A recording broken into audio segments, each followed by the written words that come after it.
또 제사를 한 해에 제일 먼저 드는 조상 제사에 막 한테 엄치 가지고 지내도 되느냐 안 지내느냐 그게 요즘은요 이제 많이 문의가 들어와요.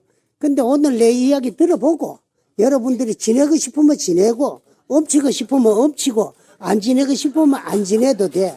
여러분들 마음대로야.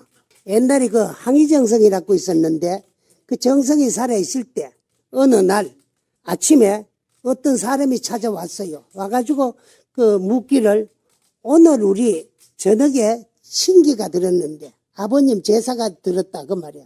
근데 우리 내자께서 몸을 풀었는데 상구가 나도 제사를 지내야 됩니까? 안 지내야 됩니까? 물어요. 그래 안 지내야 되지요. 끝말이 그래. 그래 지내지 마라. 안 지내야 된다. 또 조금 있다 어떤 사람이 찾아왔어요. 그럼 오늘 저녁에 우리 어른 친기가 들었는데 우리 집에 먹이던 소가 새끼를 낳았는데 소가 새끼를 낳아도 상구가 난 건데 그래도 제사 지내도 상관없지요. 그까도 그래 상관없다 지내야 된다. 그 두 사람이 왔다 간 뒤에 그 부인이 들어가 물었어요. 그래 영감 무슨 대답이 그런 대답이 있나? 왜? 무슨 내가 대답을 잘못했나? 어떤 사람은 자기 애가 태어났다고 아버지 제사 모셔야 되지요. 그렇게 지내지 마라. 어떤 사람은 소가 새끼 낳았는데 그래도 제사를 모셔야 되지요. 그래 모셔야 된다 지내라. 이런 대답이 어디 있느냐? 아 그것은 안 지내야 되지요. 그런 놈은 지내기 싫어서 하는 소리니까 지내지 마라 그러고 그래도 모셔야 되지요. 그런 놈은 지내고 싶어서 하는 소리니까 지내라 그랬다. 그러던 거예요. 그래서 우문의 현답이 있을 수가 없어. 지내고 싶어가지고 엄치고 싶어가지고 하는 소리는 그 말 따라서 대답을 해야 되지. 무슨 대답을 해야 속이 시원하겠어요? 그런데 지금 여러분들이 한번 그쪽으로 갈 일 있으면 가보면 좋은 곳인데 그 경상북도 지금은 도청이 그쪽으로 왔어요. 예천이라는 데가 있어요. 그 예천군 예천읍에 가면은 고평리라는 동네가 있는데 거기 가면은 장충사라는 제실이 하나 있습니다. 근데 거기에 누가 모시는 제실이냐 하면은 약포 선생 정탁 약포 정탁 선생을 그 영정을 모셔놓는 제실이 거기 있어요. 근데 그 어른은 어떤 분이냐 하면은 1526년에 예천에서 태어났어요. 그래 일찍이 가게에 급제를 해가지고 육조광음 때 5조로부터 시작을 해가지고 우의정, 자의정, 영의정까지 지내신 분입니다. 그런가 하면은 선조 25년인가 하면 고무렵 이렇게 임진왜란이 일어났지요. 그럴 적에 충장공 김덕령이라는 분과 충무공 이순신 장군이 있는데 그때 이분 두 분은 남의 모함에 의해 가지고 죄인이 돼 가지고 출전을 못 하게 돼가 있어요. 그럴 적에 이 약포대감이 선조대왕에게 간언을 하고 상소를 올리고 이 양반들은 그런 사람들이 아니니까 죄를 면해 주라 하고 무죄를 증명해 가지고 죄를 면하게 해 가지고 출전을 하게 돼 가지고 임진의 날을 승리로 이끄는데 큰 공을 세운 분 중에 한 분이 약포 정탁대감입니다. 그래서 그분이 80세를 살다가 1605년에 돌아가셨어요. 돌아가시다 그 해에 바로 이제 임금님께서 하가에게 이제 초상화를 그리라 해가지고 영정을 하사한 걸 모셔놨는데 지금은 그게 이제 보물로 지정이 돼가 있어요. 근데 그분이 돌아가시고 몇 해 지낸 후에 그 이웃에 사는 이재응이라는 사람이 어머니가 병이 났어요. 병이 났는데 요즘 같으면 병원으로 모시가면 되지만 그럴 때는 그런 이제 참 시설했고 한약밖에 뿐인데 주위에 있는 약국에가 아무리 이제 약을 지어가지고 다리들여도 병이 안 나아요. 그런데 어느 해그름에 어떤 사람이 어느 곳에 가면 어떤 의원이 있는데 아주 용한데 당신 어머니와 그와 같은 병을 나순 적도 있고 하니까 가보라 그래요. 그 요즘 같은 뭐 나이 득치가 저물었으니까 또 요즘은 이제 교통시설인 자동차도 있지만 그때는 걸어가야 되는데 내일 날이 밝아서 가야 되겠다 그런 생각도 할 수 있을 건데 사방에 가가지고 이제 문약을 해가 약을 지들이도 안 낫는데 꼭 우리 어머니 병 같은 병을 곤친 의원이 있다 그러니까 그게 이제 밤에 저녁을 먹고 얻어본데 찾아가요. 가다가 보니 밤은 캄캄한 야밤이 됐어요. 한참 멀리 가다가 보니. 그런데 저 앞에 웬 대감 행차가 오고 있어요. 그래서 이 야밤에 사람이 뭐하러 다니느냐. 잘못하면 죄인으로도 몰릴 수가 있고 밤에 댕기다가. 그래가지고 그 이제 상대방 대감 행렬은 자기를 못 봤을 것 같아가 그래 이제 바위 뒤에가 숨었어요.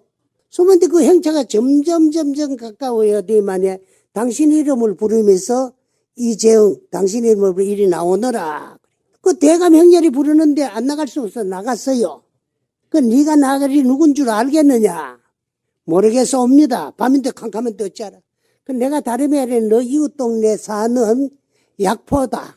그래서 근데 제가 듣기로는 약포 대감님은 몇 해 전에 돌아가셨다 그랬는데요. 그래 맞다. 오늘 저녁이 내 제사다. 그래가지고 아들네 집에 이제 제사를 받고 막 가는 길인데 네가 어머니가 편찮아가지고 약을 지러 가는 걸 내가 보고 우리 집에 가면 어떠한 곳에 약봉지가 있는데 그 약을 가지고 와가지고 얻어다가 다리 미기만 너 어머니 병이 나을 것이다. 그런데 내가 내한테 꼭 부탁이 있는데 지금 이 길로 우리 집으로 바로 가면은 막 제사를 모시고 이제 운복 음식을 나눠 먹고 있을 거다. 운복을 하고 있을 건데 거기에 가거들랑 꼭 내 부탁을 좀 말씀드리라. 무슨 말씀이 옵니까? 우리 며느리 둘째 며느리를 시간도 지체 말고 이혼을 시켜가지고 족보에다가 이름까지 다 지하라 그래라. 물론 아들이 사랑하는 내 며느리인데 그렇게 참 갑자기 돌아가신 부모가 보내라 그러면 섭섭하고 또 그 아래에 내 손자들은 그 참 어머니가 좀 죄도 없이 돌아가신 할아버지 명령에 의해 가지고 그 이제 참 이혼을 할 거면 안 좋지만은 또 할 수 내 가문을 위해서는 할 수 없다. 그리고 그 사람들이 네 말을 믿지 않거들랑 내가 어디 양로하는 것도 말씀을 하고 그래서 얻어가고 그 다음에 내가 서재에 가면은 내가 보던 서전이라는 책이 있는데 내가 생전에 아끼고 가지고 있던 은으로 만든 이쑤시개가 있는데 그 책갈피 속에 이어놨다. 그리고 며느리 방에 둘째 며느리 방 농에 가면은 내가 죽어서 염을 할 적에 며느리가 시집올 적에 예물로 당신이 가지고 와가지고 며느리가 가지고 와가지고 시아버지를 존경하는 마음에 효성심을 무엇으로도 표할 수 없어가지고 그 진주 구슬 2개를 내 수에 이어가지고 염을 해가지고 장례를 지냈는데 내가 며느리를 보내라는 마당에 며느리가 가지고 와가지고 내게 이어준 이 구슬을 가지고 있을 수가 없어서 며느리 농우에다가 얹어놨으니까 그것을 확인하면은 분명히 내 말인 줄 믿을 셈이니까 그렇게 좀 전해주고. 그래서 이 이재영이라는 사람이 약포대감 집을 찾아가니까 막 제사를 다 마치고 제군들이 모여 앉아가지고 운복을 하고 있어요. 그래서 대문을 두드리고 들어가니까 어찌 왔났고 그래 드릴 말씀이 있어 왔다고. 그래 무슨 말을 하려고 그랬느냐. 내가 그 야차지차하고 약을 구하러 가다가 요 중로에서 돌아가신 약포대감을 만났는데 어디에 당신이 쓰던 약이 있는데 그게 약봉지를 갖다가 데려주면 우리 어머님이 낫는다고 그걸 얻어가라 그래서 그래 들렸습니다. 그러면서 하신 말씀이 시간도 지체 말고 빠른 시일 내에 둘째 며느리를 이혼을 시켜가지고 족보에 이름까지도 다 없애라 그랬디다. 그래서 만약에 내가 하는 이 말을 안 믿거들랑 서재에 가면 당신이 즐겨 있던 서전이라는 책이 있는데 그 책 갈피에 당신이 즐겨 사용하고 있던 은으로 만든 이쑤시개가 있으니까 그걸 이제 참 찾아가지고 후손들이 사용하라 그래고 둘째 며느님이 시집을 올 적에 가지고 온 진주 담아 2개를 시아버니를 존경하는 마음에서 돌아가실 때 염할 때 수에 이었는 건데 내가 죄 없는 며느리를 이혼을 시키면서 며느리가 가지고 온 것을 내가 가지고 있을 수 없어가지고 그 며느리 농우에다가 얹어놨으니까 거기 2가지가 맞거들랑 이혼을 시키라 그러더라. 그래요. 그러가 보니까 이쑤시개도 있고 구슬도 농우에 있어요. 그래가 돌아가신 아버지면 요즘 같으면 뭐 죽은 사람이 아니라 산 사람도 자식 인생에 관여해가지고 죄 없는 며느리 이혼식이라 그만 말을 안 듣겠지요. 그렇지만 옛날에는 부모의 영이니까 반드시 무슨 조건이 있으니까 그렇게 하라 그럴 거 아니냐 해가지고 죄 없는 약포대감 며느리 둘째 아들 이제 둘째 며느리인데 둘째 아들이 그 부모의 영이라 그러니까 이혼을 했어요. 그 족보의 이름까지 다 지우라 그러니까 그럼 이제 당신 부인 친정 내력을 다 지웠습니다. 그러고 얼마 있지 아니해가지고 그러면 그 친정집에서 영모로 몰려가지고 삼족을 멸하는데 이 약포대감 집에도 딸이 시집을 왔었으니까 다 조사를 해볼게 이미 벌써 이혼을 시켜가지고 친정으로 돌아가고 족보에 이름까지 다 삭제를 해버려가지고 그래서 그 이제 참 영모에서 관여되지 않았다는 게 증명이 돼가지고 그 화를 면하지 않았다는 그런 이야기가 400여 년 전 이야기지만은도 이 이야기가 그 집 후손들에게는 전해 내려오고 다 알고 있는 이야기입니다.